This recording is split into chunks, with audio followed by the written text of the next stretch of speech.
Hello everyone, welcome back to my channel. If you're new, my name is Michelle, and normally on my channel I do like weekly cash stuffing budgeting videos, but I am currently very pregnant and I started doing these pregnancy updates like early on in my pregnancy, and yeah, I just could not keep up with my normal budgeting content, working full-time, having 2 kids already, and being pregnant. It was just way too much for me to keep filming these updates. I just couldn't find the time, the energy, or the motivation to do them. So here we are, finally doing an update. It's been a while. So my last update was, I think, around like 10, maybe 15 weeks. I really don't remember where I left off. I'm officially 37 weeks as I'm filming this. So yeah, I'm trying to get these videos filmed, and yeah. I also didn't feel like there was anything a lot different. So I did record from 20 weeks on my last pregnancy. And so I do have those on my channel. I can link a playlist up here if you guys are interested in checking that out. Yeah, I didn't feel like there was really that much to update you guys on anyway. So I didn't feel like I was missing out on that much. Till about like 20 weeks, I started feeling like I had some stuff to update you guys on. Just like I said, I never was able to like find the time, energy, or motivation to get around to it. So here we are. I have quite a bit to update you guys on now. So this might be a little bit longer of a video. But yeah, let's just jump into it. So I'm going to start off with my weight. So when I first found out I was pregnant, I weighed in at 135. And I turn over a new week on Tuesday. So today's actually Sunday as I'm filming this. So I'm like 37 in like a few days. But when I weighed on Tuesday, I weighed in at 167. So I gained a total of 32 pounds so far. This is the most weight I've gained in any pregnancy. I believe I gained 25 pounds, 20 to 25 pounds with both of my pregnancies before. This is my 3rd pregnancy. Yeah, so far I've gained the most weight this time, which is fine. I just hope I lose the weight right away. That's not been the case for me. With any of my previous pregnancies. Both of my boys, I have 2 boys already, both of them I gained 20 pounds after delivery as well. So I am nervous this time around for the weight gain portion. So yeah, I'm gonna have to be pretty like careful with myself. So the next thing I wanted to talk about was the sneak peek. So I will post the video up here where I talk about me, and I show you guys me doing sneak peek at 6 weeks. So last time I did it with my 2nd son, and it said it was a boy. It was right, but I messed it up.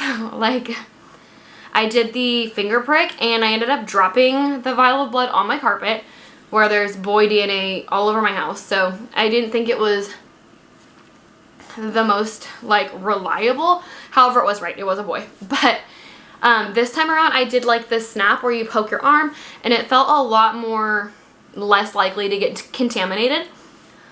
So I did that one, and also with my second son, it said it was like 8 or 9 weeks that you could do it at the earliest, and this time around it said at 6 weeks. So I did it at 6 weeks, and I think it was like 1 day, and I never updated you guys on that like I had planned on. It was right again, so it's my 2nd time doing it, 2nd time it being right, and it is a boy. So I am having 3 boys. This will be my 3rd boy. I'm really excited. We did hope for a girl, but at this point I don't even feel like I would know how to be a girl mom. Like, boys are what I know. It makes it easier. I didn't buy any clothes this time. I did get gifted some clothes. I got some hand-me-down clothes from my coworker who just had a boy, plus we had a little baby shower at work, and I got a whole bunch of boy clothes. But I didn't buy any clothes this time around because I saved everything. There's only a few things that I had to rebuy because we either threw it away, got rid of it, or I gave it to my sister when she had her son. So I bought a few things. One of those things being this bassinet that I have behind me. This is the Halo bassinet. And it's the one I wanted for both of my boys before, and I never got it. But we ended up throwing away my old bassinet that we used for both of the boys. We threw it away just because it was kind of like breaking down. It was old. It was sitting in our garage, and at the time we didn't think we were going to have any more babies right away. And a little bit later, I got pregnant. So that is one of like the bigger purchases that I made. Everything else was just like smaller stuff. But yeah, by having 3 boys, I pretty much have everything that I need. It made it pretty simple. I did think we were having a girl this time because I feel a lot different this time. So with both of my first 2 pregnancies, I was extremely dizzy, like the whole pregnancy pretty much. My last son I think was worse. They were both pretty bad. I was really, really dizzy, lightheaded. I just felt like I couldn't stand on my feet for very long without wanting to like, I get a hot flash and just like collapse.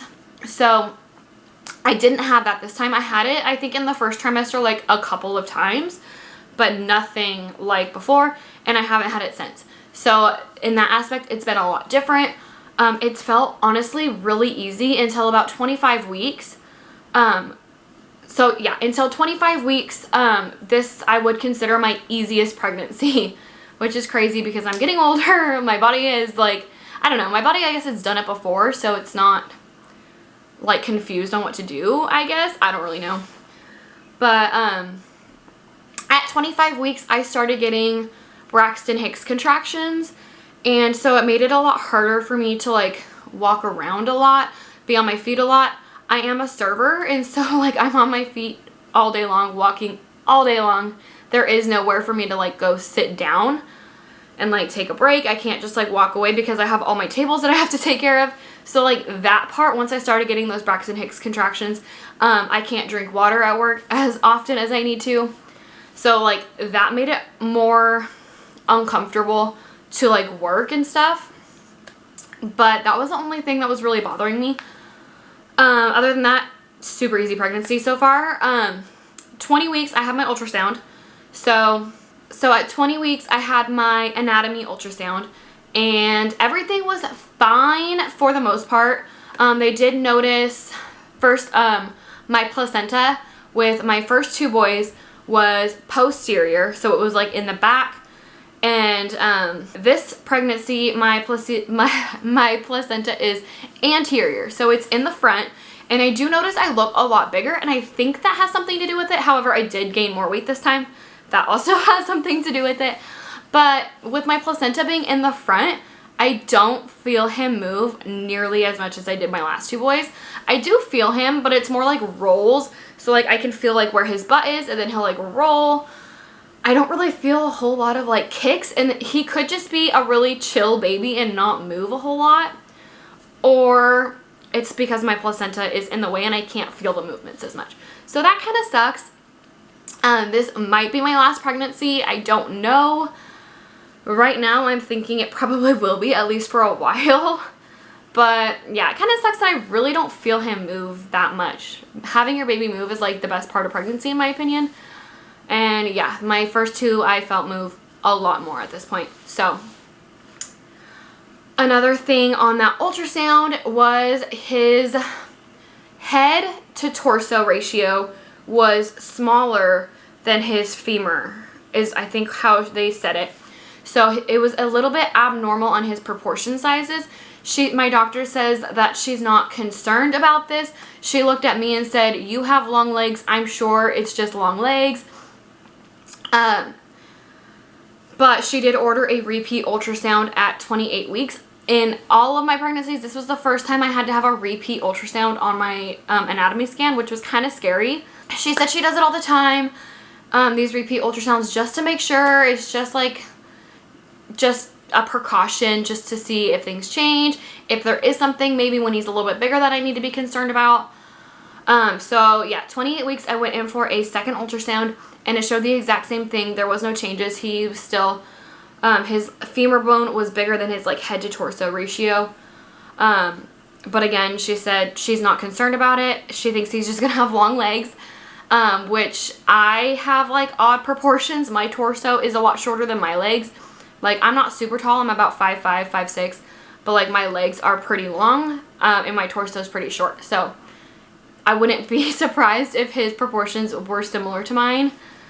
My other 2 boys, I don't know, they're tall and they have long legs too, but she never had any concerns about like their proportions. I don't know.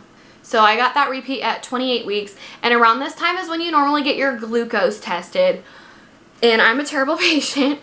So the first time I did my glucose test with my first son, I failed the 1 hour test. So I had to go back and do a 3 hour test. And I threw up all over the lobby and I never went back to get it retested. It's just such a pain to do and I couldn't stomach it. Like, it was so bad. So I never did that. My second pregnancy, I honestly don't remember. I think I like barely passed it. Or maybe I failed it and didn't go back a second time. I think I didn't go back the second time again. I don't remember. I do have a video talking about it. If you want to watch my last pregnancies playlist. I linked it in the beginning of the video. But yeah, I don't honestly remember. But this time around, I never even went to my first glucose test, my 1 hour. It is so hard for me to find the time to go. I was scared because I wanted to make sure I was fasting. Because if I wasn't fasting, I knew I was going to fail it. And then I have 2 kids already. Like, I have to drag them with me. My oldest is in school. And so, like, I would have to do it before he gets out of school. And then my youngest, I have to take him to the doctor with me. I can't just, like, leave him at home. My fiance's at work when I need to go. We didn't have any, we don't have days off together. So the days that I would have off are the days that I have to go. And those are the days that he's at work. So I would have to take my 2-year-old with me to the doctor. Sit there for an hour while he gets bored and probably screams his head off. I didn't want to deal with it, to be honest.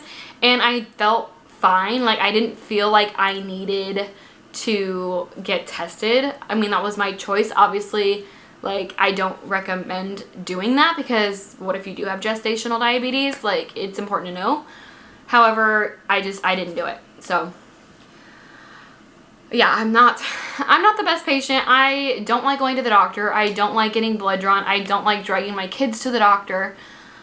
So yeah, I felt fine. So I just didn't do it. So that brings me to about 30 weeks. So about 30 weeks is when the heartburn started. So with my last 2 pregnancies, I feel like I had heartburn the entire time and it was miserable. This time around, like I said, easiest pregnancy. I didn't have heartburn. I really didn't feel anything most of the time. It was until like my 3rd trimester that things started picking up. Like I said, at about 25 weeks, I started getting the Braxton Hicks. Nothing crazy. Mostly happened at work when I was walking around. Couldn't drink a lot of water. Couldn't take a lot of breaks. And that made it uncomfortable to work. But other than that, super easy. Heartburn, 30 weeks, it started, but it wasn't horrible. It's still not horrible. I notice it mostly like when I'm trying to sleep, I'll get it and I have to like get up and take something for it. But for the most part, it's super bearable this time. I don't know. I feel so much different this time around. I also started feeling a lot more uncomfortable around 30 weeks. So like I said, super easy pregnancy. But yeah, at about 30 weeks, I started feeling like I can't bend over anymore. Like, I refuse to pick stuff up off my floor. My fiance is in charge of cleaning up like the floors. I can bend over, but it hurts. I choose not to bend over and pick up anything off the floor unless I like absolutely have to. I need help getting out of the car now, like standing up from the couch a lot of times. Like, I'll need him to like pull me, like that kind of stuff. Like, it's getting really uncomfortable. And yeah, that's pretty much all like the symptoms that I'm feeling. This is, like I said, my 3rd pregnancy. So my first baby was, he was breech. And so I did have to have a scheduled C-section at 39 weeks with him. And then my second son, I wanted to do a VBAC. I will never understand these women that say that they want to do a C-section. That was, in my opinion, like one of the worst experiences of my life. It was horrible. I was so scared to go in. Having the surgery, you're wide awake knowing your stomach is getting sliced open, your child is getting ripped out of you, and then your recovery is horrible. Like, I couldn't walk for 2 weeks and I had a new baby. I felt so useless. I feel like that's what really triggered like my postpartum depression my first time around. I feel like the hormones don't go through your body like they're supposed to. I never experienced labor because it was a scheduled C-section. And so, yeah, I feel like none of the hormones went through my body. I wasn't able to like breastfeed him as much, I think because of the hormones and just like being depressed. So that was like not an experience I would ever want to do again. So with my second, it was really, really important to me to do a VBAC. It was successful. I'll post my labor and delivery vlog up here. You guys can check that out if you want to. I am planning on doing a labor and delivery vlog this time around as well. However, I'm not a vlogger, so I'm kind of awkward with vlogs and I'm not the best at like filming them. So bear with me on it. It's probably not going to be the best one you've ever seen, but I am going to attempt to do one. But yeah, like I said, I had this scheduled C-section because he was breech, and so this time around, I will always, even though my last pregnancy was a natural VBAC vaginal delivery. If you don't know, VBAC, vaginal birth after cesarean. I did have a successful VBAC with him. However, every delivery I have now, if it's vaginal, will be considered a VBAC, which is a high-risk delivery. So I have to have a specific doctor deliver my baby. A lot of doctors won't do it. I had to sign a consent form stating I know all of the risks associated with it.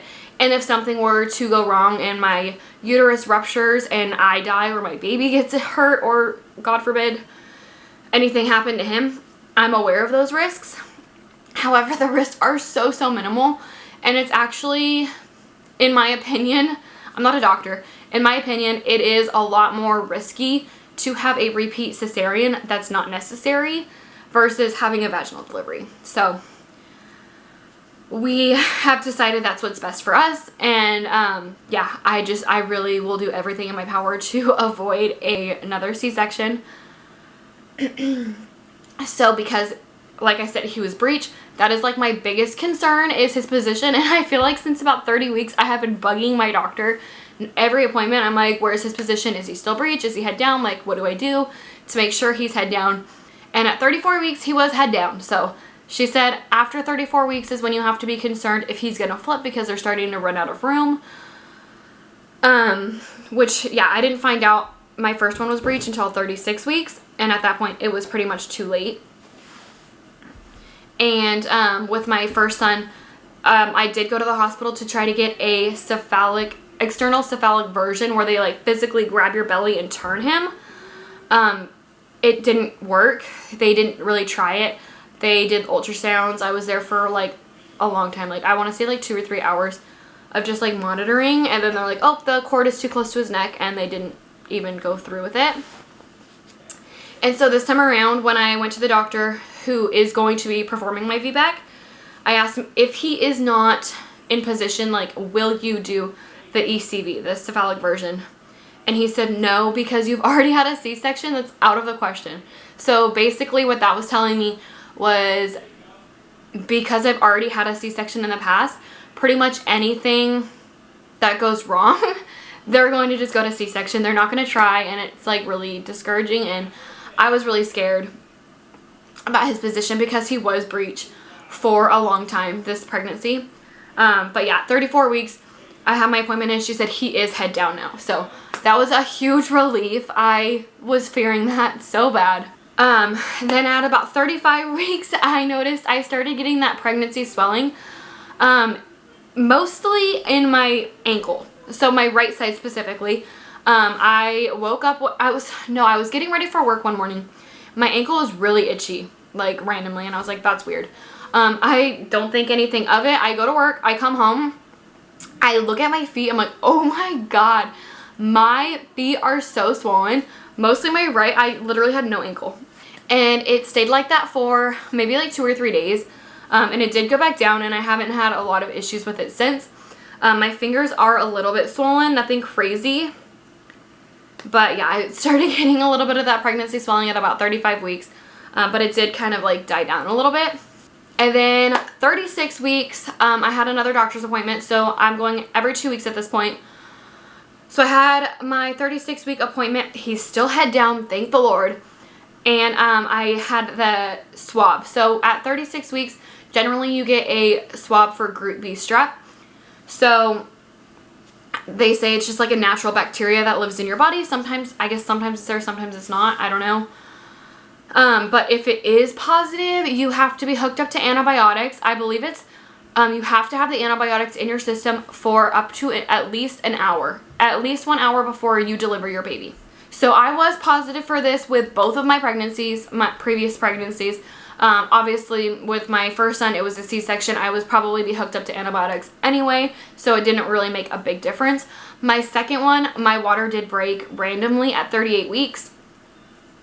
And I kind of panicked about that, and I went to the hospital as soon as I could because I was reading, like, you know, you'll get infection, and then if you do have the group B strep, it's, again, a higher risk for infection. You have to make sure you're on antibiotics before you deliver, and it was kind of just like a really stressful situation. And I was 100% expecting this one to be positive because my last two were positive, even though they say, like, you can have it one pregnancy and not the other. Because I was positive twice, I was like, I'm going to be positive again. It's not a big deal. But it did come back negative this time. So that is super exciting for me because that means I don't have to feel rushed. I don't have to feel like I need to make sure I'm at the hospital within plenty of time to get the antibiotics in my system before delivery. And I want this pregnancy to be natural as possible. Or this delivery to be as natural as possible. I really contemplated a home birth this time around. However, it's so expensive. I wasn't able to afford it. It's just expensive. And I was scared. I was like, well, what if I change my mind? So I am going into this wanting it to be as natural as possible. So I'm going to do my best and labor at home as long as I possibly can. And go to the hospital, hopefully have the baby within like an hour or two after I go to the hospital. Obviously, who knows what's going to happen. I'm going to try to do this unmedicated, but also I'm not like telling myself I'm not allowed to have medication or like an epidural. I did have an epidural last time, and honestly, that labor delivery was like a piece of cake. My epidural worked amazing. I felt no pain at all, just the pressure, and it was totally bearable. But this time around, I do want to try to do it unmedicated if possible. Like I said, if I change my mind, that's fine. I'm kind of a crybaby when it comes to pain, so I might very well change my mind as soon as labor starts. Who knows? But right now, I'm thinking I want to do this unmedicated, labor at home as long as possible, go to the hospital, have the baby, and hopefully come home right away. It seems a lot more possible this time now that I'm negative for that group B strep because I don't feel like as rushed to like get it done. So that brings me up to date at 37 weeks. So 37 weeks, like I said, I hit my 37 weeks on Tuesday. And this Tuesday at 37 weeks was my last day at work. So I do live in the state of California. And in the state of California, you do get paid disability. And you can take up to 36 weeks. You can take 4 weeks before delivery. So at 36 weeks, you can stop working and they'll pay you up until 6 weeks after you have the baby. Like 60% of your income. I am going to be doing cash stuffing videos on my disability income and everything like that. So like I said earlier in this video, budgeting, cash stuffing is like the main focus of this channel. However, because I'm not working anymore and I'm only getting that, I am going to be trying to put in a lot of these pregnancy updates, baby updates, stuff like that on my channel. But yeah, I did choose to work until 37 weeks. I could have taken off at 36, but I wanted to finish out the pay period and get a full paycheck because I didn't know what I was going to be getting. And yeah, I felt like I could still work one more week. And so I did. So 37 weeks exactly was my last day of work. Which is a big reason why I'm able to film this today. So now that I'm no longer working, that's one less thing on my plate and I have the time to sit down and film this video for you guys. So today's Sunday and I would normally be at work right now. So hopefully now I'll have a lot more time to get this done. I have been doing a lot of nesting. I've been feeling, I'll get these spurts of energy where I want to get everything done. I'll be like super motivated, everything's done. I cleaned all his bottles, pacifiers, put them away in a cabinet, that's done. I cleaned our bedroom, that's finally done. It was a mess in here. I got his clothes put away, all his clothes are washed, organized, put away, got the bassinet up, everything is pretty much done. And I do these in these like spurts of energy that I get, and I also have these like spurts where I am just so exhausted, like I just can't move off the couch. I just want to like lay there all day and do nothing, which is what happened to me yesterday. I actually planned on filming this video yesterday and I could not get myself to do literally anything. I did like one load of laundry and that was like the only thing I did all day. I had no energy at all. So yeah, I'm kind of like using these spurts of energy when I have them, and then just taking it easy and relaxing when I can also. That being said, I have been experiencing like some insomnia almost. Not like complete insomnia. I have been waking up since I think about like 36, 37 weeks. About 35 weeks, I would say, is when I started waking up at like 3 o'clock in the morning every single morning. Well, between like 1 and 3. And I have to pee so bad. It like hurts so bad. If I don't pee, I'm gonna like explode. And so I have to get up. I hate waking up in the middle of the night, especially like it's kind of hard to like physically get my body out of bed because I just feel so uncomfortable and so big. It's hard to like get myself out of bed. And so yeah, that sucks. And then about 36, 37 weeks after I would get up to go pee, I like cannot go back to sleep, and I'll be up for like 2 hours. And then I finally go back to sleep and then get up in like an hour. Also this week, or 36 weeks, my last week of work, my hips started to spread. So, I had 2 people at work mention something, no, maybe 3 people at work mentioned something to me like, oh wow, you know, like you look like you're getting bigger down there, like my hip booty region is growing, it looks bigger.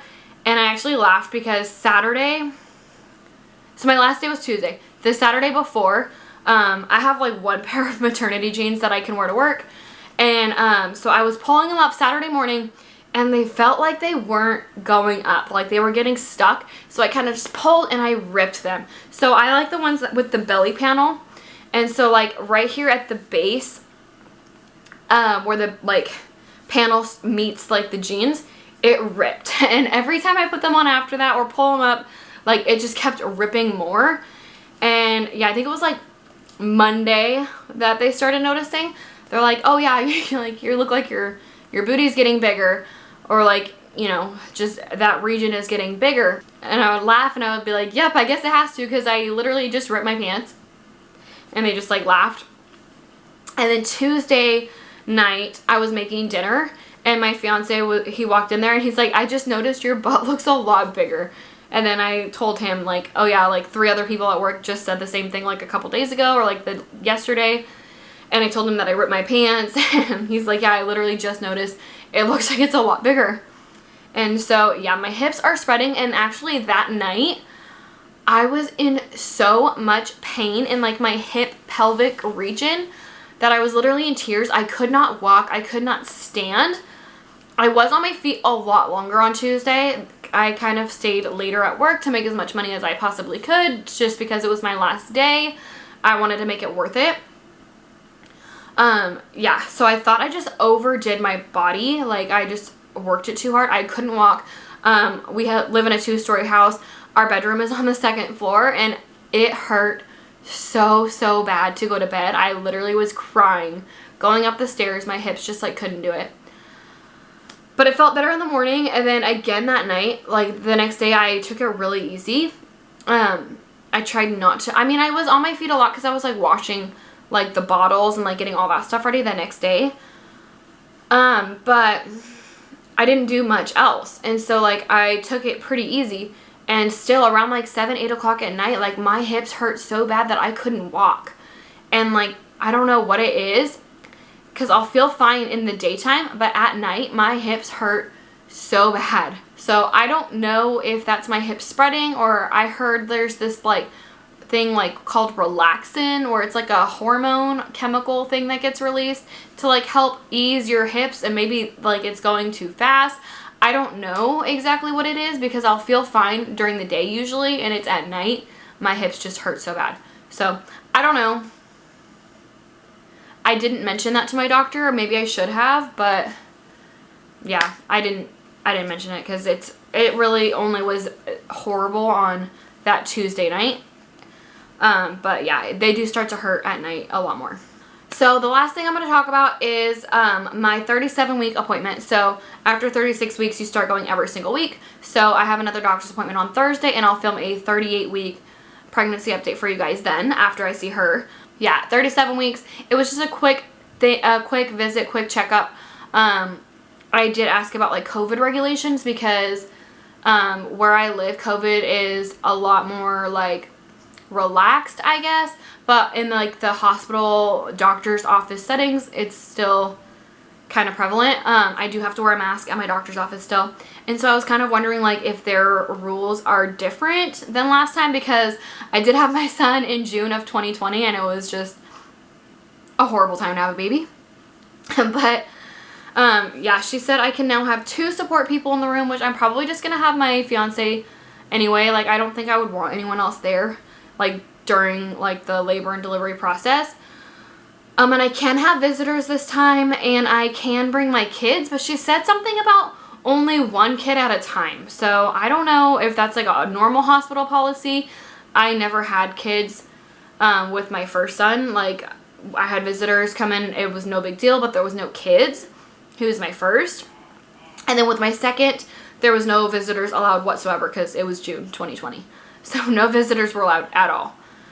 And this time around she said I can have visitors but only 1 kid at a time. So I don't know if that's a normal thing or if it's like a weird COVID restriction that they still have. I don't know. So I don't know how we're going to do that because I do have 2 kids. So we'll see if I even have them come visit us at the hospital. I might just wait till we get home. Hopefully we're not there very long, so I guess we'll kind of make that decision when we get there. But yeah, so she did ask if I wanted her to check me for like, you know, the cervical check. And I did say yes. I was curious because I was feeling like the hip pain and like the Braxton Hicks contractions. So I was curious. So she did check me and I am 1/2 centimeter dilated. That's all she said. She said about 1/2 centimeter. She didn't say if I was like effaced or anything like that. I don't know if she's going to check me at 38 weeks. If it's optional, I'm probably going to say no and just like let my body do its thing. I don't want to push labor. Last time I had a cervical check at 38 weeks and I think it was the very next day my water broke. So I don't want to push it. I kind of want to let my body do it naturally. I don't really want my water to break before I go into active labor because I feel like I'll panic again and I don't want to have to go to the hospital prematurely, get put on Pitocin and just be there for days. I don't want that to happen. So yeah. I think I will opt out of the check if it's optional. If she says it's not optional, then it is what it is. But yeah, I do officially have my hospital bag mostly packed. I'm still waiting on like 1 thing to come in the mail. I have to do a little bit more laundry and finish it up. I want to have that video filmed today if possible because I really don't like doing my makeup and my hair and getting ready when I don't have to. Like, I'm a lazy person. I like to be comfortable. And yeah, I just don't want to have to keep doing my hair and makeup. So if I can get that done today, that would be good. One of the things should be here today. It says it's going to be here today. Maybe I can get some laundry done. I don't know. But I'm going to try to get that video filmed for you guys today and maybe have it up next week. We'll see. But yeah, that is going to be it for today's video. If you're still here after this super long update, please leave a comment down below and let me know that you stuck around. I really appreciate it if you did. Also, as I'm filming this, I'm still super close to hitting 1,000 subscribers, and it would mean the world to me if you guys would just subscribe to my channel. If you watch my videos, even if you don't, I mean, I would really appreciate all the help I can get to 1,000 subscribers. But yeah, if you like this video, please give it a thumbs up. Don't forget to subscribe, and I'll see you guys next time. Bye. Okay, so I just realized that I completely forgot to film my bump shot. So this is my belly at 37 weeks.